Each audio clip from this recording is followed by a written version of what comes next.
Cette réforme tant décriée ne parviendra pas à réduire le déficit de la branche vieillesse. L'équilibre des comptes de la branche qui gère les retraites du régime général à l'horizon 2030 est étendard du gouvernement qui en prend un coup. Barthélémy Philippe, notre système de retraite va rester dans le rouge? Oui, selon la Cour des comptes, le déficit du système des retraites atteindra encore 4 milliards d'euros en 2030.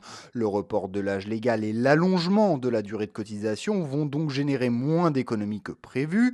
Le gouvernement visait 13 milliards d'euros, ce sera presque moitié moins, 7 milliards d'euros seulement pour la Cour des comptes, l'économiste Mathieu Plane. Il y a eu plus de mesures sociales que prévues, hein. Mais au-delà de ça, il y a une question qui est celle de l'inflation, qui a des effets assez importants sur les pensions de retraite, hein, qui sont indexées sur cette inflation, mais avec retard. Effectivement, ça change un peu la dynamique sur le déficit des retraites. Et l'autre motif d'inquiétude, c'est que l'estimation de la Cour des comptes intègre les hypothèses de croissance et de chômage du gouvernement à l'horizon 2030, tout en les jugeant particulièrement optimistes. Malgré la réforme, le déficit des retraites pourrait donc dépasser les 4 milliards d'euros en 2030. Barthélémy Philippe du service économie d'Europe 1.